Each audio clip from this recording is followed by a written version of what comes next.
is, what do you like the most about your course? I'll go first. I think last year we did a module called Job Development Discovery, so that was like my favourite part. So trying to understand the different phases of discovering jobs. So that was my favourite part.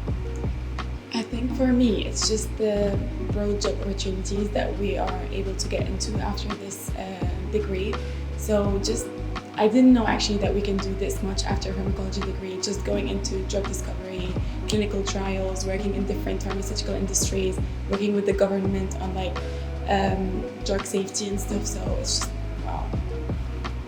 My favorite part is lab sessions because it's when all the theory you learn comes to the real life.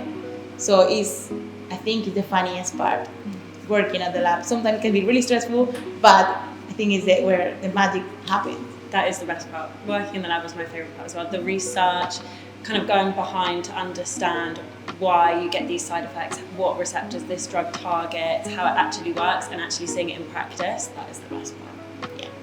If you could pick one thing about studying at UEL in particular, or UEL as a university, that you like the most, what would you pick? What is the one thing for you? Support by the staff, I think. 100%. Yeah, like support is really highlighted here. Like we can get any support on any level, like financials, the level, mental health. So they take this into like consideration. The things that we're doing in the future, I would never even think about doing if we didn't have the support. Yeah. Yeah. 100%.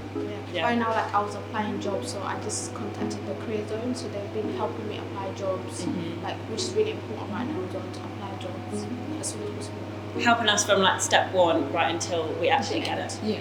And they really like make an effort to let us understand what is our next step. Because, for example, in my case, I didn't know that I can apply for PhD after we finish this. So having a conversation with one of my lecturers is how I got to know that this is an option for me, not just going for a master's, just also PhD is an option for us. Earlier on, we were talking about why you applied to UEL and why you decided to come here. Could you tell me again some of your examples of how you decided that this was the right place for you?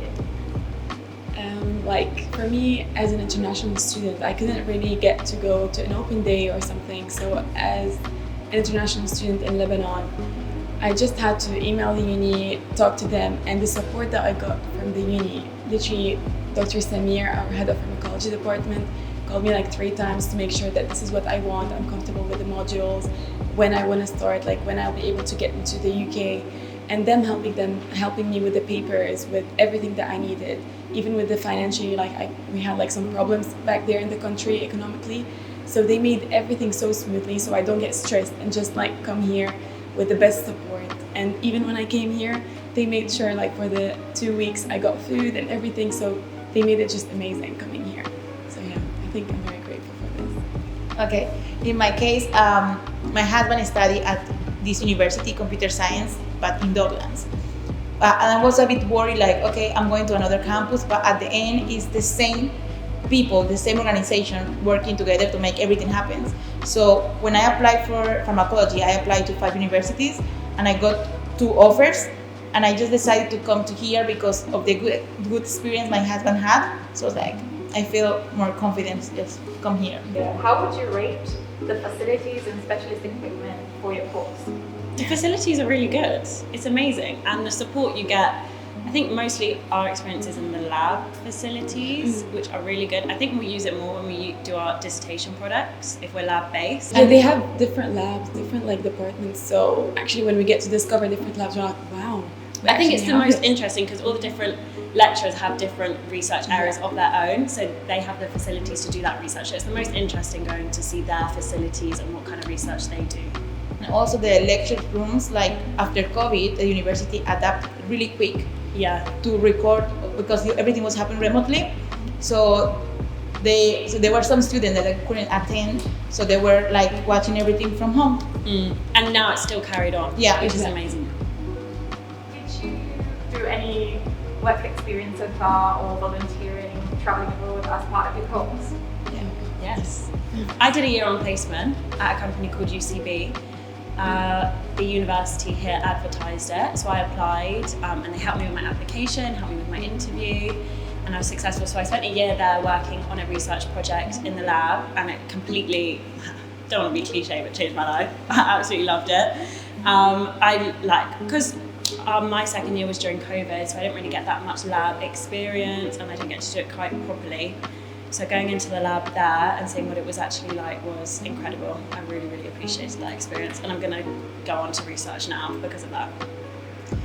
Yes, in my case, I had the amazing opportunity to go abroad. I went to India, Chennai, for a summer short placement. It lasted 6 weeks, and I managed to work in my own project. I presented in an international conference, scientific conference, and it was the best experience of my life. It was amazing, and yes, it was a work together with the touring scheme from the government, a University of East London, and the International University. I found also an internship at the uni, like the uni also advertised it with Siemens. So I'm currently working with them on a development and strategy team on like future projects which they're going to implement by 2030, implement them in businesses and stuff. So What do you hope to do once you graduate? What is your aspiration? Yes, I think Florence and me, we both like research. We want to do our PhD. Yeah, basically. we are applying. In my case, I'm applying for PhDs or Master of Research. For me, I'm just looking at jobs in terms of NHS because that's what I see myself doing. So probably for me, I'm taking a 1 year break, but I'm going back in education to do school in medical. So yeah. And for me, I think I'm going to continue with a public health master's and just see wherever I'm going to end up.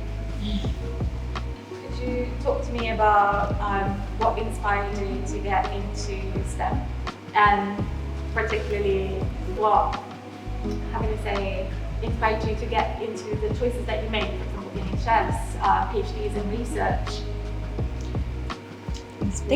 I wanted to do a PhD because becoming renowned in a specific area is my goal.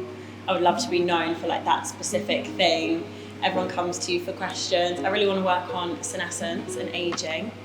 And I did that during my placement year, and I had a supervisor who was amazing. Her name was Christina. She was incredible. She was so like motivated and powerful.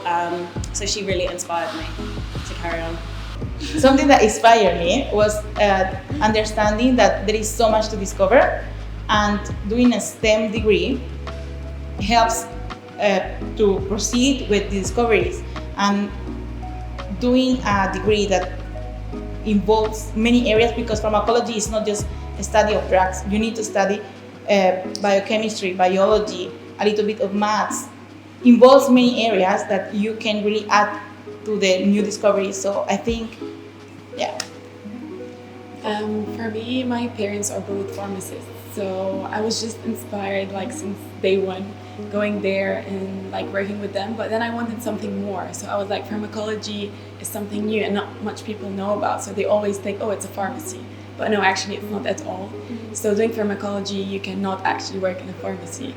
So it's just working on drugs, seeing how drugs works on your body and how body reacts to the drugs. So I was like, that's a bit more, that's more like interesting than just like going to the pharmacy and stuff. So yeah, that's how I found my way here. For me, it was, I think,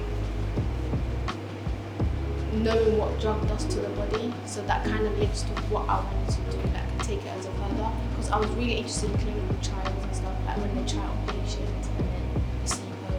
But then from that, that's what I really want to do. But then I was like, oh, I like medicine because from a personal experience, I've always been admitted to hospitals. So it's like, that's been a goal for me to try and give it back to society, give it back to everybody, help out, no matter race, culture, wherever you're from.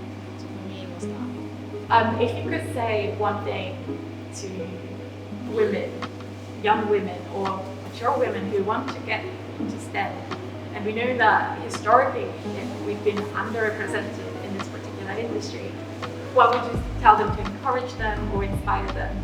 What would you share with them? I would probably say, like, life is hard and anything's possible. So I feel like whatever dream you have, or like whatever you're looking forward to getting, just do it? It definitely is a male-dominated industry, but it takes loads of females coming into that industry and making a change and kind of like standing up and showing that we can do the same things as the men in power, like top men can do. So they just have to do it and come and join us. And honestly, in our course, and different like pharmaceutical science as well, women is dominating these Yeah. courses. So Yeah, I'm they so are proud starting seeing. to. Yeah. A lot of